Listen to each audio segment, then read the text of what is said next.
तो मुख्यमंत्री धामी का खटीमा में भाजपाइयों ने भव्य स्वागत किया। धामी सरकार के सफलतापूर्वक 4 साल पूरे होने पर खटीमा पहुंचने पर जनता और जनप्रतिनिधियों ने ढोल नगाड़ों, छोलिया नृत्य और आतिशबाजी के साथ सीएम का भव्य स्वागत किया। तो कैंप कार्यालय पहुंचे सीएम ने लोगों को संबोधित करते हुए कहा कि बीजेपी ही एक ऐसी पार्टी है जहां हर कार्यकर्ता का सम्मान होता है। उन्होंने कार्यकर्ताओं से पार्टी हित में काम करने की अपील की है। इस दौरान लोगों ने सरकार के 4 साल पूरे होने पर बधाई दी।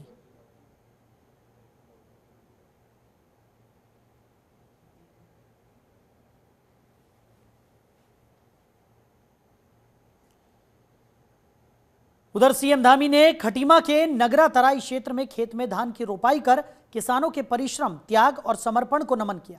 उन्होंने कहा कि खेतों में उतरकर पुराने दिनों की यादें ताजा हो गई।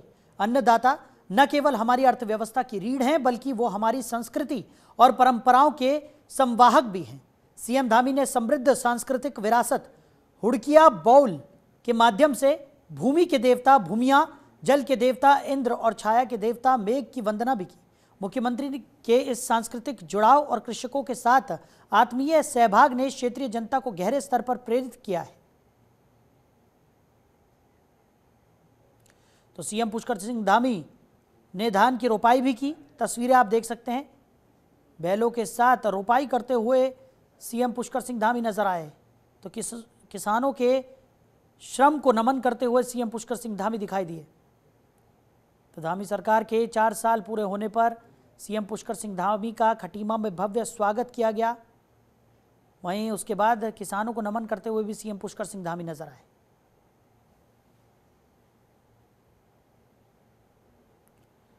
उधर सीएम पुष्कर सिंह धामी ने हर की पैड़ी में गंगा पूजन के साथ नदी उत्सव का शुभारंभ किया। इस अभियान के तहत राज्य की विभिन्न नदियों की सफाई की जाएगी। सीएम धामी ने गंगा पूजन कर पवित्र संदेश की शुरुआत कर गंगा संरक्षण और विकास के संदेश के साथ हर की पैड़ी पर आए श्रद्धालुओं और स्थानीय नागरिकों और तीर्थ पुरोहितों को संबोधित भी किया और मां गंगा के तट पर आने वाले देश दुनिया के श्रद्धालुओं को संदेश दिया कि मां गंगा मोक्षदायिनी है, इसलिए इसकी स्वच्छता और निर्मलता को बनाए रखना हम लोगों का कर्तव्य है। उन्होंने बीजेपी सरकार द्वारा किए जा रहे विकास कार्यों पर भी प्रकाश डाला।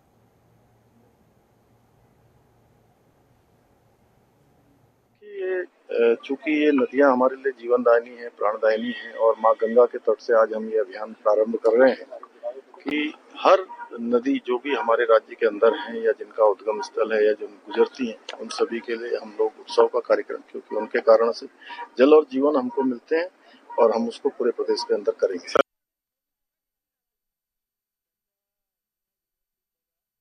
वहीं अस्थायी रूप से रुकी हुई केदारनाथ यात्रा अब शुरू हो गई। यात्रियों को सुरक्षा बलों की निगरानी में पार कराया जा रहा है। रुद्रप्रयाग जिले में केदारनाथ धाम की यात्रा जो बीते दिन छौड़ी गधेरे क्षेत्र में पैदल मार्ग बाधित होने के कारण अस्थायी रूप से रोकी गई थी, लेकिन अब फिर से सुचारू कर दी गई है। तो जिला प्रशासन एवं संबंधित एजेंसियों के समन्वय से मार्ग की बहाली के उपरांत यात्रियों की आवाजाही को पुनः प्रारंभ कर दिया गया है। सोनप्रयाग शटल पार्किंग क्षेत्र में गिरे बोल्डर एवं मलबे की सफाई के उपरांत मार्ग को यातायात के लिए खोल दिया गया। तो प्रशासन की सतर्क निगरानी और सहयोग से केदारनाथ यात्रा पूरी तरह से शुरू हो चुकी है। जिला प्रशासन ने यात्रियों से सतर्कता बरतने और मौसम व मार्ग की स्थिति पर आधिकारिक जानकारी के अनुसार ही यात्रा करने की अपील की है।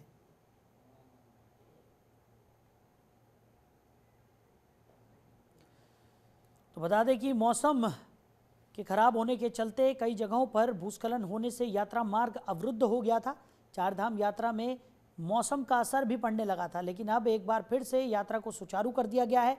जो यात्रा खराब मौसम के चलते रोक दी गई थी उसको पुनः सुचारू कर दिया गया है। रास्तों को खोल दिया गया है। प्रशासन और अधिकारियों की सजगता के साथ इन मार्गों को एक बार पुनः यात्रियों के लिए खोल दिया गया है।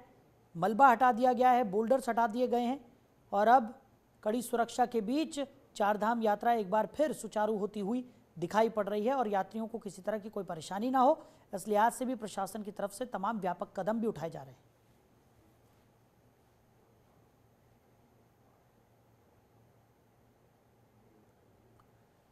तो उत्तराखंड में लगातार हो रही बारिश के चलते जनजीवन बुरी तरह से अस्त व्यस्त हो गया है। वहीं मौसम विभाग ने कई जिलों के लिए ऑरेंज अलर्ट जारी किया है। मौसम विभाग के अनुसार उत्तराखंड में मानसून पूरी तरह से सक्रिय है। अधिकांश इलाकों में उम्मीद के मुताबिक बारिश हो रही है। फिलहाल रुद्रप्रयाग और बागेश्वर में ऑरेंज अलर्ट रखा गया है। इन जिलों में कहीं कहीं भारी बारिश हो सकती है। बाकी जिलों में 2-3 दिन से तापमान स्थिर बना हुआ है। बारिश को देखते हुए सभी स्कूलों में अवकाश घोषित कर दिया गया है। जनजीवन पूरी तरह से अस्त व्यस्त हो गया है।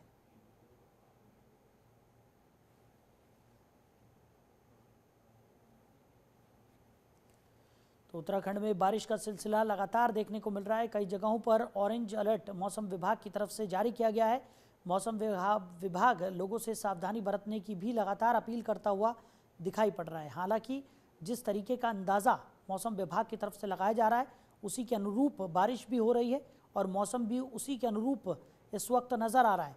लेकिन फिर भी मौसम विभाग की तरफ से कई जगहों में अलर्ट जारी किया हुआ है और लोगों से सावधानी बरतने की लगातार अपील भी की जा रही है।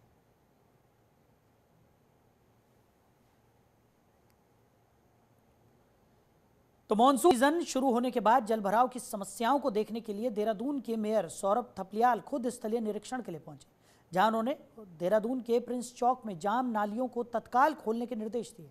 इस बीच सौरभ थपलियाल ने कहा कि रेलवे कॉलोनी के पास नाले के निस्तारण के लिए प्लान बनाने के भी निर्देश दिए गए हैं और यदि निगम अपनी क्षमता के आधार पर ही इसका हल कर सकता है तो करेगा, अन्यथा शासन का भी सहयोग लिया जाएगा। तो जल भराव की समस्या को लेकर एक्शन मोड में मेयर नजर आए। उन्होंने निरीक्षण किया और जल्द से जल्द जल भराव की समस्या को दूर करने के निर्देश भी अधिकारियों को दिए। तो मेयर सौरभ थपलियाल ने स्थलीय निरीक्षण किया, जाम नालियों को तत्काल खोलने के निर्देश अधिकारियों को उन्होंने दिए और जल भराव की समस्या जो लोगों के लिए मुसीबत का सबब बन गई है उसको जल्द से जल्द दूर करने को लेकर अधिकारियों को ज़रूरी दिशा निर्देश देते हुए भी मेयर थपलियाल नजर आए। देखिए, प्रिंस होटल जो चौक है इस पे पानी का भराव हमेशा हर साल होता है और जो वहाँ पे सारे यात्री हैं उनको असुविधा का सामना करना पड़ता है, नागरिकों को असुविधा का सामना करना पड़ता है। इसके मद्देनजर हमने पहले भी वहाँ पे देखा था उस जगह पे और कैसे फिर हमने कहा इसे अगर हम निगम स्तर पर ही इसका कोई निस्तारण कर सकते हैं तो इसके लिए हम लोग गए थे, सिंचाई विभाग के अधिकारियों को साथ लेके गए थे। तो वहाँ पे हमने देखा कि एक तो इसको सफा पूरा तरह अगर ये साफ हो जाए, इसका सिल्ट वगैरह सब निकाल दी जाए तो उससे भी काफ़ी सुविधा इसमें प्राप्त होगी। इसके अलावा यहाँ से पीछे तक हमने देख के आए तो जो नाला है पीछे, अगर वहाँ तक हम इसको और ह्यूम पाइप जो हैं इनके माध्यम से अगर इसका जो जल है उसको अब निकासी का एक अच्छा सा एक वो निकाल सकते हैं तो वो भी बेहतर रहेगा। उधर बड़कोट में 5 अगस्त तक व्यापक स्तर पर बड़कोट और इसके आसपास के क्षेत्रों में नशे के विरुद्ध अभियान चलाया जाएगा। अभियान की जानकारी देते हुए ब्रह्मा कुमारी सुभद्रा बहन और ब्रह्म कुमारी ज्योति बहन ने बताया कि इस अभियान का मुख्य उद्देश्य 12 से 50 की उम्र के बच्चों एवं वयस्कों को नशे से होने वाले गंभीर दुष्परिणामों के प्रति जागरूक करना है। उन्होंने कहा कि इस अभियान में सामाजिक कल्याण विभाग, भारत सरकार, नारकोटिक्स कंट्रोल ब्यूरो, भारत सरकार और शिक्षा विभाग उत्तराखंड सरकार द्वारा ब्रह्म कुमारी संस्था को विशेष रूप से नामित किया गया है, जिसके लिए संस्था ने LED वैन का निर्माण किया है, जिससे विभिन्न ऑडियो वीडियो के माध्यम से सभी को जागरूक करने का काम किया जाएगा। तो लोगों को नशे के दुष्परिणाम इस अभियान के माध्यम से बताए जाएंगे और खासकर जो लोग नशे के दुष्परिणामों के बारे में फिलहाल जागरूक नहीं है उन्हें जागरूक करने का काम यहाँ पर किया जाएगा ताकि नशे के जो दुष्परिणाम हैं उनसे लोगों को निजात दिलाई जा सके और लोगों को जागरूक किया जा सके कि वो नशे को ना कहें और पूरी तरह से नशा मुक्त रहें।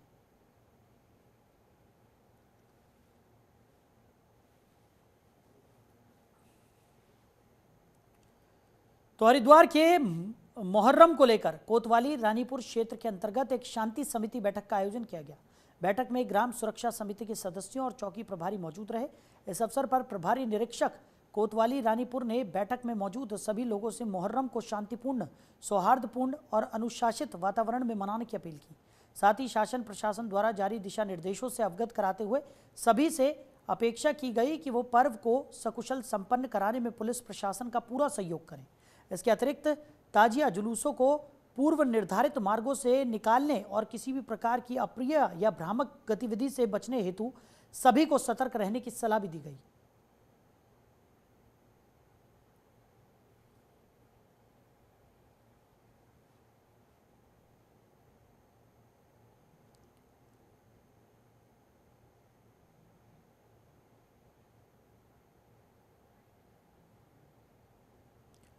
तो हरिद्वार के प्रवेश द्वार नारसन बॉर्डर पर एक दुकान की असली पहचान छुपाने का मामला सामने आया। गुप्ता चाट भंडार नाम से संचालित इस दुकान पर जब श्रद्धालुओं ने खरीदारी के बाद स्कैनिंग की तो उसमें मालिक का नाम गुलफाम निकला। इससे न सिर्फ ग्राहकों में भ्रम की स्थिति बनी बल्कि धार्मिक भावनाओं को लेकर भी नाराजगी देखी गई। तो कांवड़ यात्रा से पहले ही पुलिस प्रशासन ने स्पष्ट कर दिया था कि कोई भी दुकान या प्रतिष्ठान अपनी पहचान न छुपाए। ऐसे में दुकान का नाम बदलकर काम करना कहीं ना कहीं श्रद्धालुओं की आस्था के साथ धोखा माना जा रहा है। अब सवाल उठने लगे हैं कि आखिर धार्मिक यात्रा मार्ग पर ऐसी गतिविधियों की अनुमति किस आधार पर दी जा रही है। पुलिस की कार्रवाई में नाम छुपाने वाले अशोक कुमार गुप्ता को पुलिस ने हिरासत में ले लिया है। तो गुप्ता चाट भंडार के संचालक पर आरोप है कि उन्होंने अपना नाम छुपाकर ये दुकान संचालित की थी। अब एक बार फिर से दुकानदारों की पहचान को लेकर मामला गर्मा गया है, क्योंकि पता चला है कि जिस तरीके से गुप्ता चाट भंडार के नाम से ये दुकान चलाई जा रही थी और जब उसकी स्कैनिंग की गई तो नाम गुलफाम निकलकर सामने आया। तो दुकानदार पर पहचान छिपाने का आरोप है और इसके बाद लोगों का कहना है कि उनकी धार्मिक भावनाओं के साथ खिलवाड़ किया जा रहा है। जब प्रशासन की तरफ से ये साफ तौर पर जाहिर कर दिया गया है कि आपको अपनी पहचान बतानी होगी, जो भी लोग खरीदारी करने आए उन्हें आपकी पहचान के बारे में पता होना चाहिए, उसके बावजूद इस तरीके की घटनाएं निकलकर सामने आ रही हैं जो कि एक बड़ा सवाल खड़ा कर रही हैं।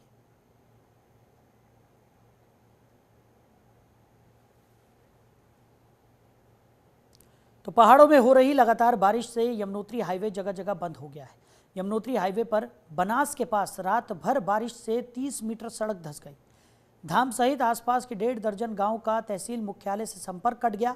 चारधाम यात्रा में मौसम बाधा बना हुआ है। वहीं रात को बारिश होने से स्याना चट्टी में यमुना नदी पर बनी झील का जलस्तर बढ़ने से कई होटलों की निचली मंजिल जलमग्न होने से लोग रात में सो नहीं पा रहे हैं। डरे सहमे लोग रात भर जागने को मजबूर हैं। होटल किसी भी समय जमींदोज हो सकते हैं। इसके साथ साथ स्याना चट्टी के पास यमुनोत्री हाईवे पर बना मोटर पुल खतरे की जद में आ गया है। कई जगह से सड़कें पूरी तरह क्षतिग्रस्त हो गई हैं और आवाजाही ठप हो गई।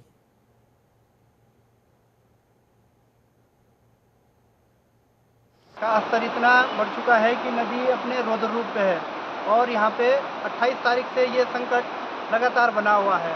हम लोगों के प्रशासनिक अधिकारियों से अनुरोध करने पे भी सुध नहीं ली गई है प्रशासनिक अधिकारियों द्वारा। अब हम खेल नाकाम प्रशासन के खिलाफ यहाँ पे आंदोलन करने जा रहे हैं और भूख हड़ताल करने जा रहे हैं और साथ के साथ NH को भी बाधित करने का काम करेंगे। हम लोगों की कोई सुनने वाला नहीं है तो हम लोग यही कर सकते हैं। वहीं उत्तराखंड शासन ने प्रशासनिक स्तर पर महत्वपूर्ण फेरबदल करते हुए 3 अधिकारियों की तैनाती में किया है। शासन की ओर से जारी आदेश के अनुसार 3 अधिकारियों को तत्काल प्रभाव से नई जिम्मेदारी सौंपी गई है। आदेश के अनुसार IAS अधिकारी रोहित मीणा को अपर सचिव चिकित्सा स्वास्थ्य और चिकित्सा शिक्षा विभाग के पद पर तैनात किया गया है। वहीं उत्तराखंड सचिवालय सेवा के अधिकारी नरेंद्र सिंह भंडारी को अपर सचिव नियोजन विभाग के पद की जिम्मेदारी दी गई है। इसके अलावा संतोष बडोनी को अपर सचिव पशुपालन और मत्स्य विभाग के पद पर नियुक्त किया गया है। शासन ने स्पष्ट निर्देश दिए हैं कि सभी अधिकारी अपनी वर्तमान तैनाती से कार्यमुक्त होकर तत्काल रूप से नवीन तैनाती वाले विभागों में कार्यभार ग्रहण करें।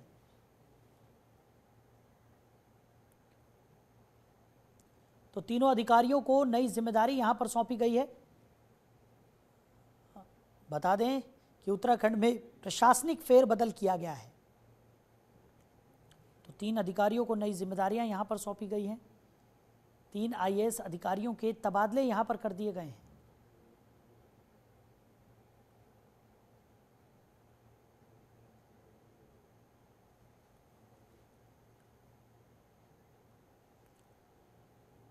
वहीं उत्तराखंड में कांवड़ मार्ग पर पड़ने वाले होटल ढाबों की चेकिंग करने जा रहे स्वामी यशवीर महाराज को पुलिस ने बीच रास्ते में रोक लिया। अपने होटल नाम सत्यापन अभियान के तहत स्वामी यशवीर महाराज हरिद्वार के लिए रवाना हुए थे, लेकिन उत्तराखंड पुलिस ने उन्हें यूपी उत्तराखंड बॉर्डर पर नारसन पुलिस चौकी पर ही रोक लिया।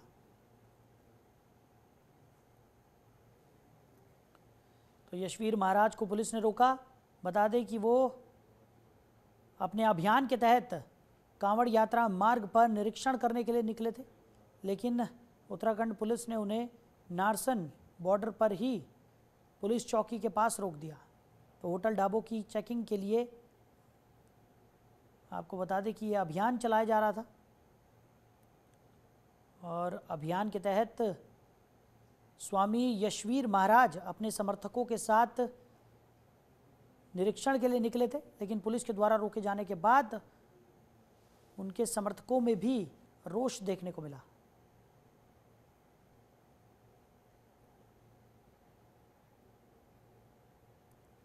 उधर मुखवा में 5 मंदिर समिति गंगा पुरोहित सभा मुखवा वासी की अध्यक्षता में खुली बैठक का आयोजन किया गया, जिसमें बैठक में समिति का भी गठन किया गया। बैठक में कई वर्षों से जांगला मोटर मार्ग की मांग को लेकर प्रशासन और सरकार को ज्ञापन दिया गया था, जिससे कि अभी तक जांगला मोटर मार्ग की कोई सुनवाई नहीं हुई है। वहीं बैठक में चुनाव का बहिष्कार करने का फैसला लिया गया। तो जांगला मोटर मार्ग का मुद्दा धीरे धीरे बढ़ता नजर आ रहा है। वहीं इस बार फैसला लिया गया कि जांगला मोटर मार्ग नहीं तो चुनाव में वोट नहीं।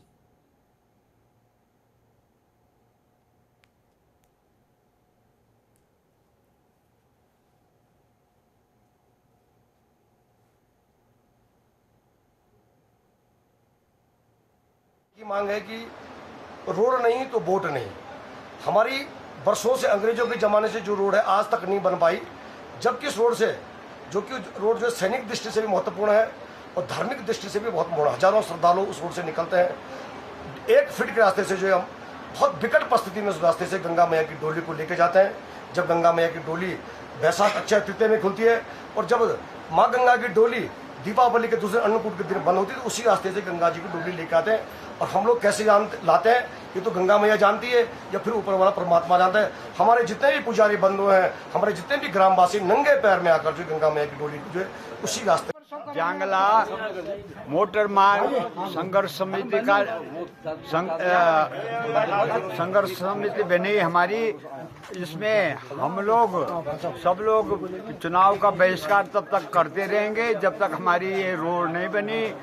और सरकार यदि कोई अड़चन लगाती है तो किसी प्रकार का अड़चन नहीं होना चाहिए। ऐसी ऐसी जगह 10-10 किलोमीटर रोड बनी, वहाँ कैसे एनजीटी ने वो दिया, पर्यावरण ने परमिशन दी और कई गांव में जो है वो रोड बन चुकी है। और हमारी ये रोड जो सीमांत है, हम लोग सीमांतवासी हैं और सीमांत तिब्बत बॉर्डर से हम लोग मिले हुए हैं। ये रोड सामरिक दृष्टि से हमारी फौज जो है जब भी बर्फ गिरती है तो इसी रास्ते से आती है। उधर काशीपुर थाने में एसएसपी मणिकांत मिश्रा ने एक बैठक ली। बैठक में कानून व्यवस्था बनाए रखने और सांप्रदायिक सौहार्द को लेकर निर्देश दिए गए। एसएसपी ने सड़क सुरक्षा और ट्रैफिक व्यवस्था के लिए सख्त निर्देश दिए। पंचायत चुनाव से पहले एसएसपी अलर्ट है। वहीं कांवड़ मेले को लेकर एसएसपी ने अधिकारियों को सख्त दिशा निर्देश जारी किए हैं। एसएसपी ने साइबर ठगों और नशा माफियाओं पर शिकंजा कसने को कहा है। तो बता दें कि सड़क सुरक्षा को लेकर एसएसपी ने जरूरी दिशा निर्देश अधिकारियों को दिए हैं। एसएसपी ने ये महत्वपूर्ण बैठक यहां पर बुलाई। बैठक में ट्रैफिक व्यवस्था को लेकर चर्चा की गई, सुरक्षा व्यवस्था को लेकर चर्चा की गई। अधिकारियों को जरूरी दिशा निर्देश यहां पर दिए गए। साथ ही साथ किसी भी तरह की लापरवाही को बर्दाश्त न करने की बात कहते हुए भी एसएसपी नजर आए। उन्होंने कहा कि साइबर ठगों और नशा माफियाओं पर शिकंजा कसना बेहद ज़रूरी है और उसी के लिए तरह तरह के अभियान भी यहाँ पर चलाए जा रहे हैं। साथ ही साथ चेकिंग अभियान भी यहाँ पर लगातार पुलिस की तरफ से चलाया जा रहा है और पंचायत चुनाव से पहले एसएसपी अलर्ट मोड पर नजर आ रहे हैं, जिसको लेकर उन्होंने तमाम दिशा निर्देश अधिकारियों को दिए हैं और सतर्कता बरतने की अपील करते हुए भी वो नजर आए।